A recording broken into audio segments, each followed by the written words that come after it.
Welcome to another episode of the 24th Floor, smack dab in the middle of March, and boy, oh boy, it's been some madness. I'm Richard Denson. Mr. Ruben Diaz, obviously joining you here as we're getting things rolling. March Madness is my favorite time of the year, by the way. I know, it seems like you always Mr. Angry Man at everything. No, but you like seem to be happy. We'll get into it, but first we got to kick things off out in Oxford. The Ole Miss Rebels, it's been just a whirlwind of things going on. And as we always say, as I like to say, you can't talk Ole Miss athletics without this guy. He is the host of the Locked On Ole Miss podcast, which you can catch right here on the 24 Plus app, YouTube, and everywhere you stream your podcast. Welcome again to the program, Mr. Stephen Willis. And like my guy Cody Rhodes likes to say for WWE, what do you want to talk about?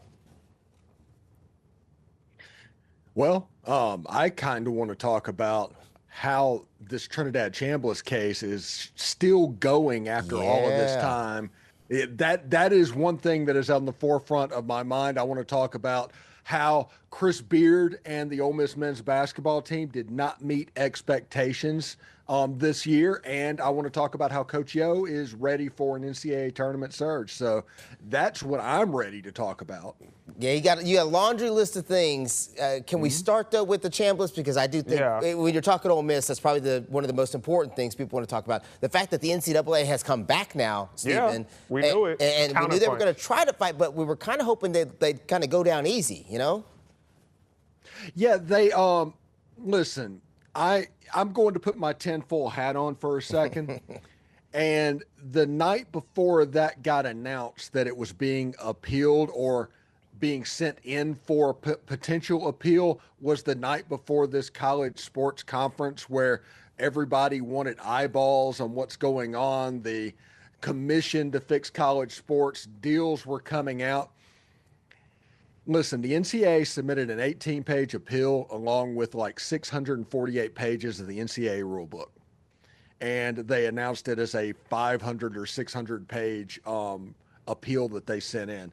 This was all, in my opinion, for eyeballs. There's no chance that, in my opinion, it's going to be heard even.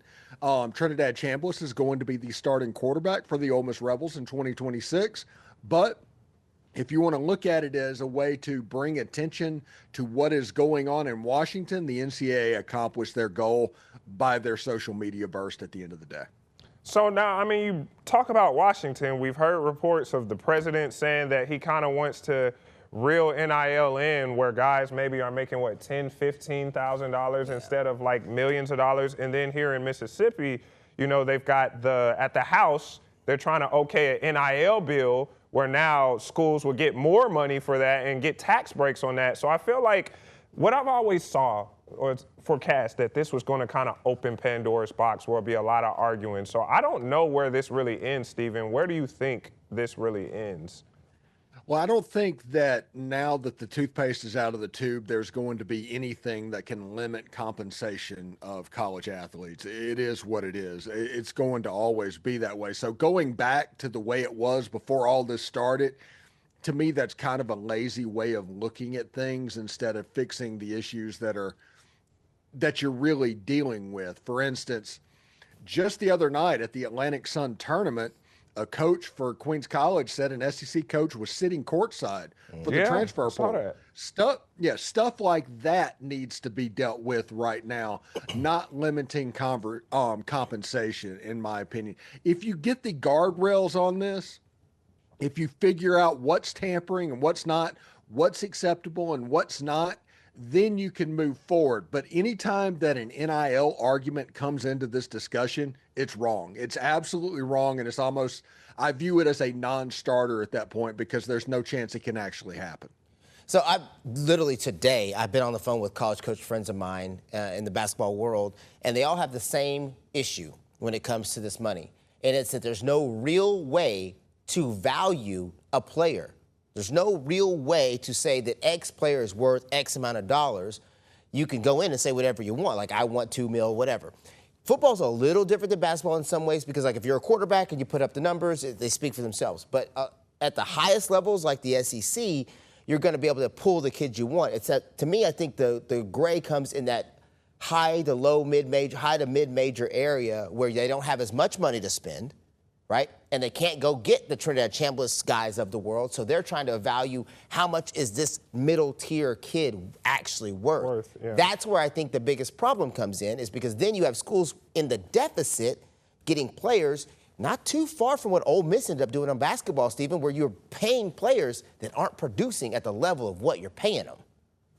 Yeah, the crazy thing when you're dealing with markets and things like that, the player is worth at all levels, the NFL, the Major League Baseball, college basketball, college football, what somebody is willing to pay. When it all comes down to that, and when you start getting with the heartstrings that are attached to college athletic programs, you're obviously going to drive that market up. You can complain about it all you want to, but that doesn't change. People need to, in my opinion, look at that as just a given of what's going on and eliminate all of the extra stuff that's around. The market, the money, and all that's not going anywhere, but we can act like, hey, this kid's going into the transfer portal with a no contact order, and 2 hours after he went into the portal, he committed to school X. There's obviously something going on. You need to get rid of that no contact tag and just deal with that portion of what's going on. I think if college sports can compartmentalize a little bit about what the problems are, because right now there's so many problems that you don't really know where to start. Find something, solve it to the best of your ability. If not, the NCAA has to be blown up and a new organization has to be raised off of its ashes that is built to handle this type situation. Because the SEC is going to have more money than Conference USA. Yeah. Conference USA is going to have more money than FCS. All of these schools need to be playing in different divisions so that the CUSA school isn't competing with an SEC market to where they cannot financially compete with that school. I think there needs to be a redrawing of the maps, so to speak, like of redistricting. Redistricting of the haves and have-nots. So, Rich, I want you to answer to that, but this goes along. So I told Rich earlier that I don't think that you were saying it should be two different playoffs. That there should be different playoffs. Because there's no way a Tulane or a Memphis, even if they make it to the college football playoffs, can compete and legitimately beat those high power forward level teams that just don't have the money. So you think it only should be like that in football, right? Yes, football. Okay. So they just can't compete at that level. Like, it just makes it too difficult. So a lot of what you're saying goes alongside what I'd been telling him all along, is that it doesn't do those Conference USAs and America, it doesn't do them any good. They can never cross that mountaintop. Rich, what's your thoughts?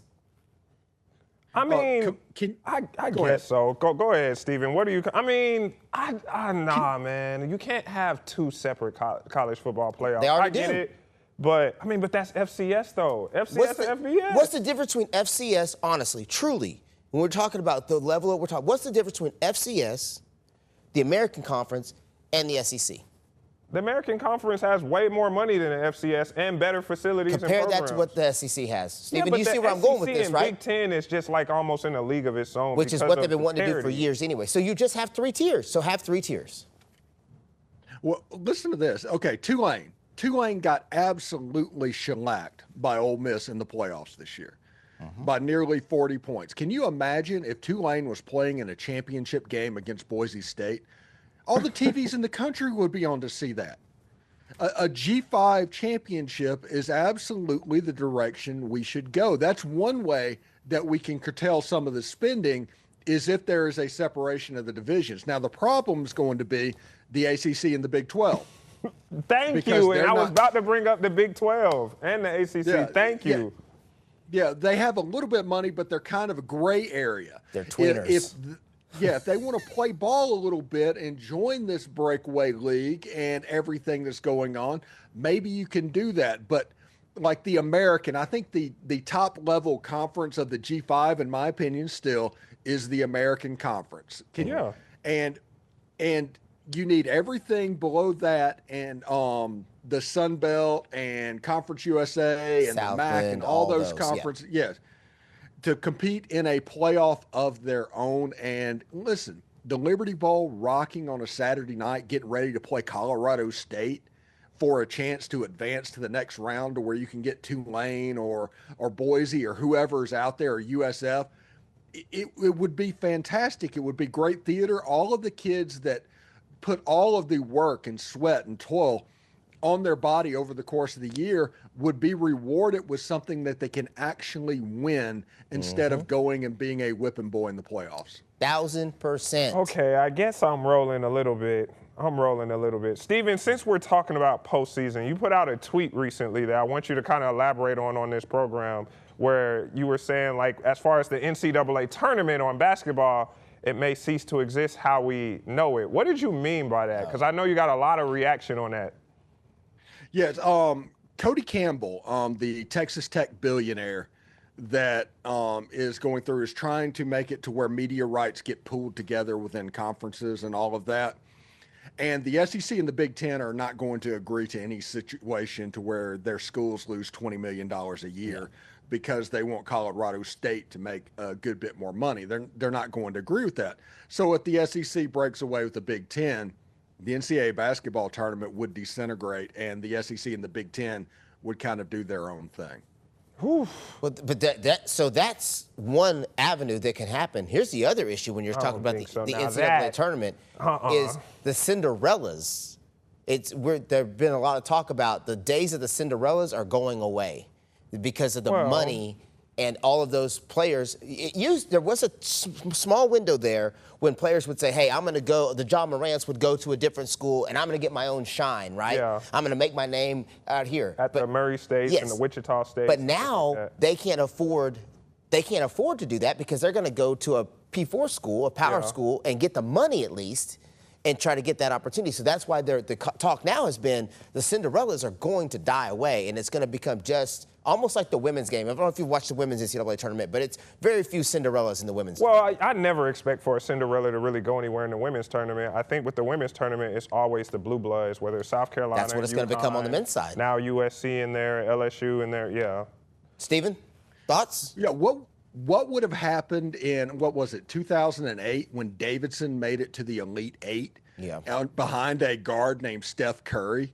Do we really think that Steph Curry would have made it 3 or 4 years at that institution? No, he would have been at Florida. What was the guy, the three-point shooter that they had a year ago? Walter something. I forgot the last name. It would be the same thing. He started out at some school in upstate New York. Oh, Walter Clayton Jr.? Down.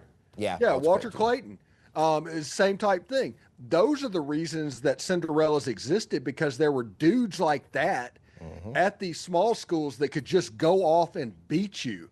Now in the age of the transfer portal, those dudes are getting picked off and going to power programs. And that's going to be the reason the Cinderella dies more than anything else, because the dudes just aren't there anymore. So choose your bracket wisely. Steven, we're running out of time, so we'll kind of go quick on the basketball topic. Obviously, as we are taping this, Ole Miss takes on Texas. It's probably by the time this show airs, Ole Miss their season will be done. And I'm kind of looking at it as maybe a euthanization, for the Ole Miss Rebels. So when we look at this basketball season overall, is this just kind of like, hopefully, I guess, an outlier, or is it just back to Ole Miss just isn't good in basketball, and we'll just be more excited about Coach O and the women's basketball team? I don't think it's anything like that. Just in the age of the transfer portal, you're going to deal with volatility and high swings. You're going to go up, you're going to go down. This year, they missed a couple of players on evaluations, and they just went down. They made weird mistakes. They didn't get blown out by anybody. They just weren't good enough to beat anybody. And that was kind of the Ole Miss basketball season in a nutshell this year. Chris Beard's going to get it fixed out. They're going to figure out where the mistake was made. He is tenacious at working. So I think he's going to be better next year. He's still one of the best basketball coaches in the entire country, and we'll see exactly how that goes. Now, Coach Yo had the whole winter storm thing where they played 4 top 25 games over the course of the week, and by the end of it, they got blown out by South Carolina. They had no legs. It was one of those things, basically like the old AAU tournaments where you play 5 games in 5 days or something like that. You're not old. We still do that, by the way. Yeah, so you're trying to compete against these high-level teams, and you just got to get your legs back. So after the SEC tournament, they got a little bit of a break until March Madness. This is a chance for them to kind of reset. I don't think they're going to get the home game because of that week and what happened, but they're probably going to be a 6 seed, and they're going to be an absolute nightmare for anybody they have to play because they play defense. They have an elite player in Cody McMahon, and they have a chance to be really good and beat anybody on any given night now that they're fresh. So that's the thing I'm excited about. Since the women's tournament is a week early, you basically get a week off, a week and a half off to kind of reset. So this is good for the Lady Rebs. The crazy thing is the Ole Miss Lady Rebs as a 6 seed. That's I mean they are They should be higher. Oh man, they're better than a 6 seed, but like you said, that stretch in there bit them in the butt. And there's really wasn't anything they could do about it. I'm a huge fan of Coach Yo. Yeah, I love how she's become a bigger star this season. And part of that was the whole Stephen A. Smith thing and her being outspoken about it. But Coach and also clashing with Lane Kiffin, that helped too. Coach Yo has always been a really positive leader. From the first day she took that job, she was, hey, we're going to turn this thing around. Ride this, we're good. And anytime somebody would mention another job, she's like, nope, I'm where I need to be. This is what we're doing. We got this on lock. I'm a huge fan of Coach Yo, and I think her players are huge fans of her. You watch the way they play for her. Yeah. Man, it's inspiring. So I'm expecting them to have a really strong run in the NCAA tournament. I hope so. Yeah, kind of do, especially with the men's team going on. So maybe they can get another Sweet 16 and kind of take that bad taste out of everybody's mouth. Well, Stephen, you know, as I said the other day, we got baseball season to look forward to. So, Stephen, we're going to let you go real quick. But before we let you go, as always, tell the people what you're working on. We are going to start talking about spring football pretty consistently. It starts on March 23rd. It's a little bit later at Ole Miss, but because of the weather, everything got pushed back a little bit. We'll talk about that. We'll talk about the upcoming transfer portal for men's basketball, which is going to be important. And we'll talk about Coach Yo's potential women's college basketball NCAA tournament run. So it should be a lot of fun. And that transfer portal from the men's side is about to be crazy. Just transfer portal crazy just across, whether it's high school, college, it's just crazy. Stephen, we always appreciate having you on the 24th floor. You are always our golden goose, our trusted hand, and we'll talk to you next time.